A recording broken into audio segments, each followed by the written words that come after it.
అందరికీ నమస్కారం. ఈరోజు కాంగ్రెస్ పార్టీ బలోపేతానికై నెల్లూరు జిల్లాలో కాంగ్రెస్ పార్టీ విస్తృత స్థాయి సమావేశం ఏర్పాటు చేయడం జరిగింది. దీంట్లో నెల్లూరు జిల్లాకు సంబంధించిన కాంగ్రెస్ పార్టీ నాయకులు, సీనియర్లు, కార్యకర్తలు అందరూ కూడా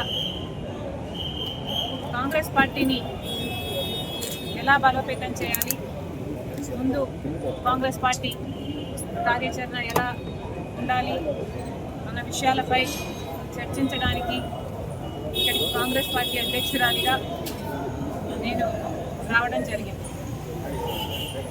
ఇది కాంగ్రెస్ పార్టీ ప్రతి కార్యకర్తకు కూడా వాళ్ళ సూచనలు, వాళ్ళ అభిప్రాయాలు లేదా వాళ్ళకున్న ఇబ్బందులు చెప్పుకోవడానికి ఒక అవకాశం, స్వయంగా పార్టీ అధ్యక్షురాలిగా నేనే వాళ్ళను వినడానికి, వాళ్ళకు కావాల్సిన భరోసా కల్పించడానికి ఇక్కడికి రావడం జరిగింది. రానున్న రోజుల్లో కాంగ్రెస్ పార్టీ బలపడటం చాలా అవసరం.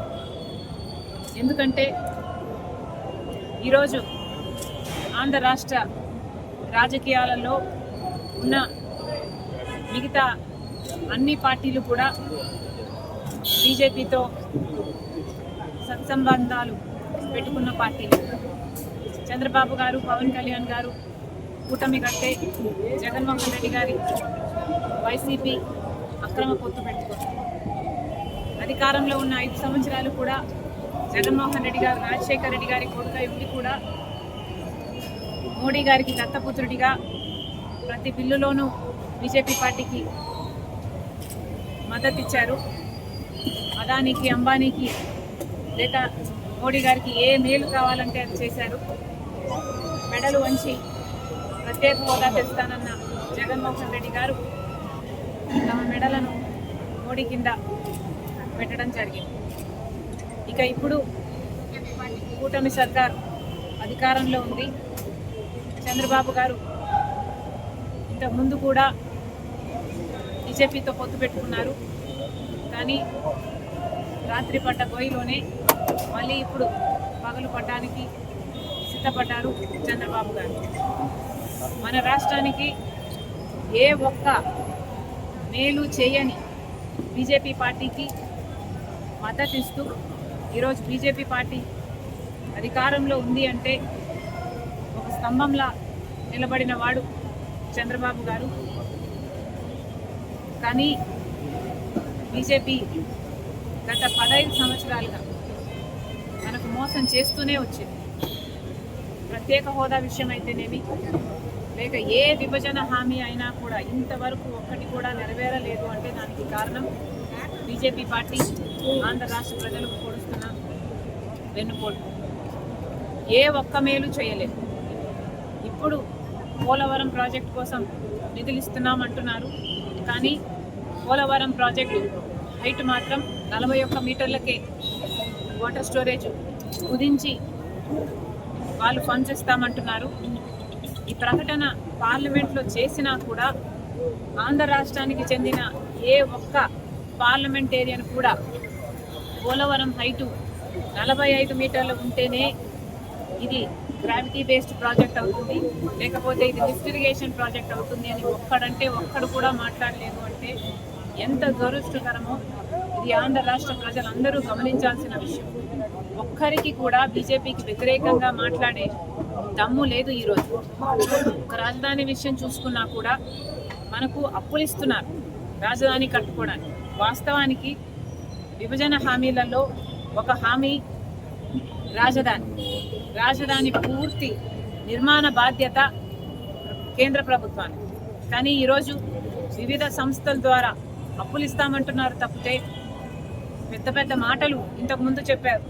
న్యూఢిల్లీని తలపించే రాజధాని కట్టిస్తానన్నారు, కానీ ఇప్పటి వరకు కూడా ఒక్క మేలు కూడా చేయలేదు. ఆఖరికి విశాఖ స్టీల్ కూడా ఎప్పుడు ప్రైవేటైజ్ అవుతుందో అని బిక్కుమంటూ అక్కడ వాళ్ళు కూడా బతుకుతున్నారు. ఇప్పటికీ కూడా విశాఖ స్టీల్ ప్రైవేటైజ్ చెయ్యబోము అని వాళ్ళు పార్లమెంట్లో చెప్పిన మాట వెనక్కి తీసుకోవడం లేదు బీజేపీ. ఇంత అన్యాయం చేస్తున్నా కూడా చంద్రబాబు గారు, పవన్ కళ్యాణ్ గారు అదే బీజేపీతో కూటమి కట్టారు. నిన్న సభలో చూస్తే కూడా వాళ్ళు గొప్పలు చెప్పుకోవడమే. సంవత్సరం రోజులైంది అధికారంలోకి వచ్చి. డబుల్ ఇంజన్ అంటున్నారు. నిజంగానే ఈ డబుల్ ఇంజనో లేకపోతే ట్రబుల్ ఇంజనో వాళ్ళకు అర్థం కావటం లేదేమో, కానీ జనాలకైతే అర్థమవుతుంది. సూపర్ 6 అన్నారు, సూపర్ ఫ్లాప్ అయ్యే పరిస్థితికి వచ్చింది. ఇదే రీతిలో పోతే మాత్రం సూపర్ 6 ఎలా అమలు అవుతుందో చంద్రబాబు గారు ఆంధ్ర రాష్ట్ర ప్రజలకు సమాధానం చెప్పాలి. ఇక మహిళలకు సంబంధించిన ఫ్రీ బస్ అయితే చాలా చిన్న పథకం. పక్కన కాంగ్రెస్ అధికారంలో ఉన్న రాష్ట్రాలు కర్ణాటక అయితేనేమి, తెలంగాణ అయితేనేమి ఈ పథకాన్ని బ్రహ్మాండంగా అమలు చేస్తున్నా కూడా చంద్రబాబు గారికి మహిళలకు భద్రత కల్పించే పథకం అయినప్పటికీ కూడా దీన్ని అమలు చేయాలనిపించడం లేదు చంద్రబాబు గారు. ఇక సూపర్ 6 అయితే సూపర్ ఫ్లాప్ అయినట్టే కనిపిస్తుంది. మిగతా పథకాలు కూడా చంద్రబాబు గారు ఎక్కడ దృష్టి పెట్టారు. ప్రతి జనవరి జాబ్ క్యాలెండర్ అన్నారు, కానీ ఇప్పటి వరకు కూడా మేము లక్షల ఉద్యోగాలు తెస్తున్నామని అరచేతుల వైకుంఠం చూపిస్తున్నారు తప్పితే ఎవరికి ఉద్యోగాలు అయితే ఇంతవరకు రాలేదు. మరి చంద్రబాబు గారు వీటన్నిటికీ కూడా సమాధానం చెప్పాలి. ఫీజు రీయింబర్స్మెంట్ బకాయిలు అయితే 4,300, ఆరోగ్యశ్రీ బకాయిలు 4,000 కోట్లు. ఇలా ఒక్కొక్కటి నిర్వీర్యం చేసుకుంటూ పోతున్నారు చంద్రబాబు గారు. పేదవాళ్ళకు ఎస్సీ ఎస్టీ బీసీ వాళ్ళకైతే 50 సంవత్సరాలకే పెన్షన్లు ఇస్తామన్నారు. ఇలా ఒక్కొక్కటి చెప్పుకుంటూ పోతే ఇంకెన్నో. చంద్రబాబు గారు చెప్పారు సూపర్ 6 గురించి ఎవరైనా మాట్లాడితే వాళ్ళ నాలుక మందమైనట్టు అని. మేము ప్రశ్నిస్తున్నాం, నిజంగానే చంద్రబాబు గారు తమ గుండెల మీద చేసుకొని చెప్పారు. మిమ్మల్ని ప్రశ్నిస్తున్న మా నాలుక మందమా, లేక ఇంతమంది ప్రజలకు మోసం చేసిన మీ నాలుక మందమా? ఆలోచన చేసుకోండి. మళ్ళీ కాంగ్రెస్ పార్టీ చంద్రబాబు గారిని డిమాండ్ చేస్తున్నాం, ఈ పథకాలు ఇప్పటికీ అమలు కాలేదు. మేనిఫెస్టోలో ఒక వాగ్దానం ఇచ్చిన, ఎలక్షన్లప్పుడు ఒక మేనిఫెస్టోలో కాకపోయినా కూడా ప్రజల ముందు ఒక మాట చెప్పిన ప్రజలు దాని వెంటనే మీరు అమలు చేస్తారు, వాళ్ళు ఓట్లేసిన వెంటనే మీరు అధికారంలోకి వచ్చిన వెంటనే అమలు చేస్తారు అన్న నమ్మకంతోనే ఓట్లేస్తారు. ఇలా సంవత్సరాలు గడిచిపోయినా వాటికి అమలు నోచుకోకపోతే మీరు ప్రజలను మోసం చేస్తున్నట్టే. మీకు అధికారం ఇచ్చి మీకు ఓట్లేసిన ప్రజల్ని మీరే మోసం చేస్తున్నట్టు. జగన్మోహన్ రెడ్డి గారి పర్యటనలు జరిగాయి. ఈ మధ్య మొన్న జరిగినటువంటి పర్యటనలో ఒక కార్యకర్త చనిపోయారు. అయితే ఆ వీడియో అంతా ఫేక్, కావాలని రాజకీయం చేస్తుందని చెప్పి వైసీపీ అనుకుంటుంది. ఏం చెప్పారు? నిన్న కూడా చెప్పాము, ఇది చాలా దురదృష్టకరము. ఒకటి, జగన్మోహన్ రెడ్డి గారు ఆ సైడ్ బోర్డు మీద నిలబడి అభివాదం చేయడమే తప్పు. సైడ్ బోర్డు మీద నిలబడి జగన్మోహన్ రెడ్డి గారు షేక్ హ్యాండ్లు ఇస్తున్నారు. ఆ షేక్ హ్యాండ్ కోసమని ప్రజలు ఆయన మీద పడుతున్నారు. సెక్యూరిటీ కంట్రోల్ చేయడానికి కూడా కష్టమవుతుంది. జగన్మోహన్ రెడ్డి గారు షేక్ హ్యాండ్ ఇవ్వబోయిన సమయంలోనే, ఈ తోపులాట్లోనే జనం ఆయన దగ్గరికి వచ్చే ప్రయత్నంలోనే ఈ ఘటన జరిగింది. చాలా స్పష్టంగా ఆ మనిషి కారు కింద పడ్డాడు అన్న విషయం చాలా స్పష్టంగా కనిపిస్తున్నా కూడా దీన్ని ఒప్పుకోకుండా, వాళ్ళకు భరోసా కల్పించకుండా ఇది ఫేక్ అనడం చాలా చాలా దురదృష్టకరం. మళ్ళీ చెప్తున్నాం, జగన్మోహన్ రెడ్డి గారు ఏ యాత్రలు చేసినా ఈ మధ్య బల ప్రదర్శన కోసమే చేస్తున్నారు. జగన్మోహన్ రెడ్డి గారు 5 సంవత్సరాలు జగన్మోహన్ రెడ్డి గారు ముఖ్యమంత్రిగా ఉన్నారు. ఏ ఒక్క రోజు ప్రజల దగ్గరికి రాలేదు. పూర్తి మద్యపాన నిషేధం అన్నారు. ఆ మద్యంలోనే పెద్ద కుంభకోణం చేశారు. 1 కాదు 2 కాదు, ప్రతి విషయంలోనూ ప్రజలకు మోసం చేశారు. ఇప్పుడు ఓడిపోయిన తర్వాత ఇప్పుడు ప్రజల మధ్యలోకి వస్తున్నారు. అంటే ఏమిటి అర్థం? వాళ్ళ ఉనికి కాపాడుకోవడం కోసం జనాల మధ్య మేము లేకపోతే ప్రజలు మమ్మల్ని మర్చిపోతారు అని జన సమీకరణ చేసి మరి బల ప్రదర్శన చేసుకునే కార్యక్రమంలో ఉన్నారు జగన్మోహన్ రెడ్డి గారు.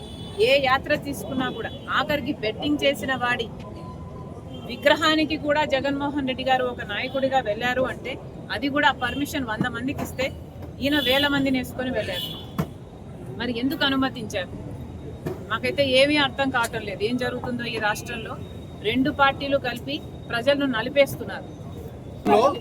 సుమారు 50,000 ఓట్లు కొప్పల రాజు గారికి వచ్చాయి. అలాంటి కాంగ్రెస్ పార్టీలో కాంగ్రెస్ అభిమానం ఉన్న జిల్లాలో మీరు ఇంకా ప్రజల్లోకి వెళ్ళలేని పరిస్థితులు ఉన్నారనేది కూడా రాజకీయ మీటింగ్ కాదు. ఒక్క నిమిషం, మాకైతే అన్ని ఆంక్షలు పెడతారు. విశాఖ స్టీల్లో నేను నిరాహార దీక్ష, ఆమరణ నిరాహార దీక్ష చేయకపోతే నన్ను లిఫ్ట్ చేశారు. సూపర్ 6కు చేయాలని, మేము ఆందోళన చేయాలని ఇంట్లోంచి బయలుదేరితే మమ్మల్ని అయితే హౌస్ అరెస్టులు చేస్తారు. కానీ వైసీపీకి జగన్మోహన్ రెడ్డి గారి అలాంటి ఆంక్షలు ఏమీ కనిపించడం లేదు. 3 బండ్లతో పోవాలి అంటే వాళ్ళేమో 100 బండ్లతో పోవచ్చు. 100 మందితో చేసుకోవాలి అంటే వాళ్ళేమో 1000 మందితో చేసుకోవచ్చు. బల ప్రదర్శన ఎందుకు అని అడుగుతున్నాం. వాళ్ళకి డబ్బులు ఉన్నాయనా? మోడీ దత్తపుత్రుడు అనా? జనాల్ని సమీకరించినట్టు పోలీసులను కూడా కొంటున్నారా? అందుకే అడుగుతున్నాం, ఏం జరుగుతుందో అర్థం కావటం లేదు ఈ రాష్ట్రంలో అని. నిజానికి ప్రజల పక్షాన నిలబడి పోరాటం చేస్తున్న ఏకైక పార్టీ ఈరోజు కాంగ్రెస్ పార్టీ. మాకేమో అనుమతులు ఉండవు, మమ్మల్ని ఏమో హౌస్ అరెస్టులు చేస్తారు. కానీ ఇలా బల ప్రదర్శన చేసుకొని కార్ల కింద, టైర్ల కింద జనాలను చంపేసే వాళ్ళకేమో అనుమతులు ఇస్తారు. ఏం జరుగుతుంది అని అడుగుతున్నాం. బీజేపీకి ఎదురుగా నిలబడే సత్తా ఉన్న ఏకైక పార్టీ ఈరోజు కాంగ్రెస్ పార్టీ మాత్రమే. మీకు అర్థమవుతుందో లేదో, మనకు ప్రత్యేక హోదా రావాలన్నా, మనకు ప్రతి విభజన హామీ నెరవేరాలన్నా ఈరోజు కాంగ్రెస్ పార్టీ అధికారంలోకి రావాల్సిన అవసరం ఉంది. కాంగ్రెస్ పార్టీ రాకపోతే ఈ వైసీపీ అయినా, తెలుగుదేశం అయినా, జనసేన అయినా ఇదే బీజేపీకి, ఇదే మోడీ గారికి జపన చేస్తూ ఉంటారు. ఆ మోడీ మనకి ఏం చేయకపోయినా ఆయనకు సాష్టాంగ నమస్కారాలు పెడుతూనే ఉంటారు.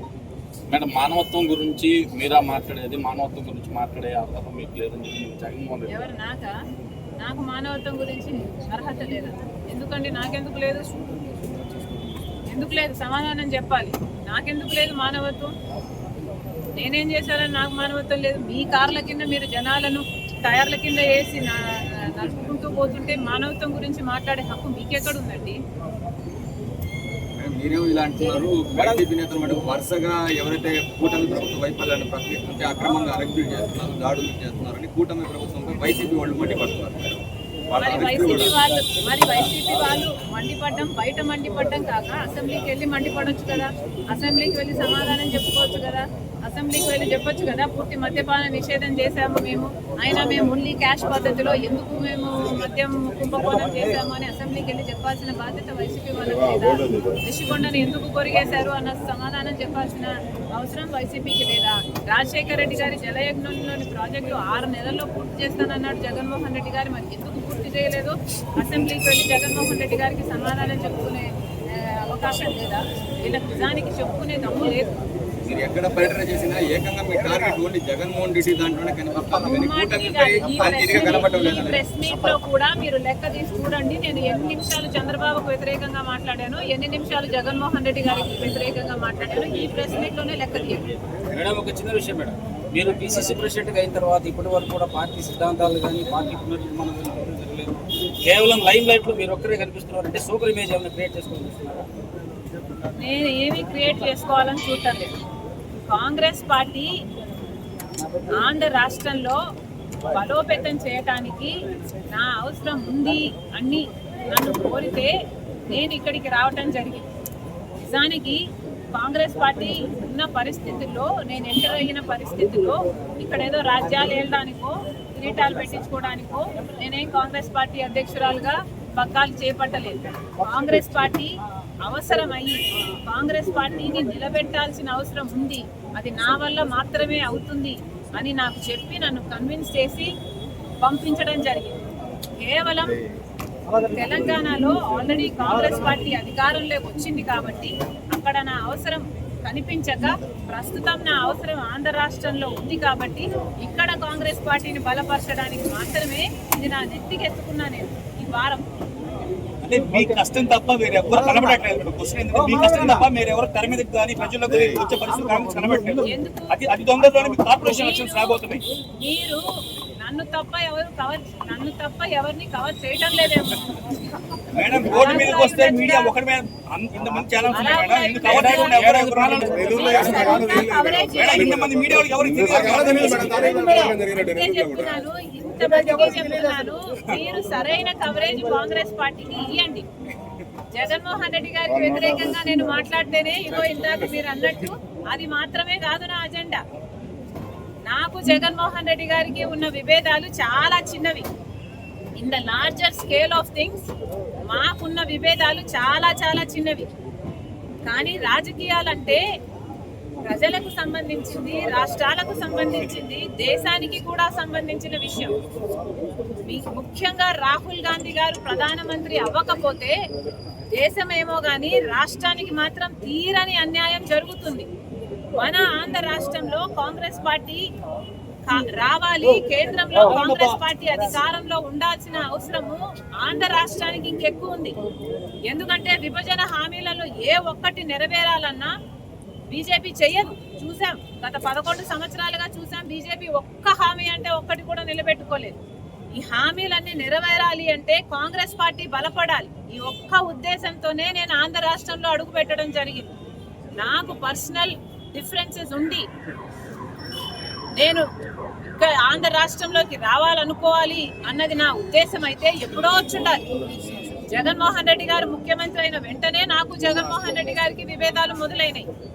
అంటే నేను 2019లోనే ఆంధ్ర రాష్ట్ర రాజకీయాలలో అడుగు పెట్టాల్సింది, కానీ నేను అప్పుడు రాలేదు. నేను వచ్చింది ఎప్పుడు 24 బిఫోర్ ఎలక్షన్ ఇక్కడికి వచ్చాను. యాక్చువల్లీ 25లో వచ్చాను.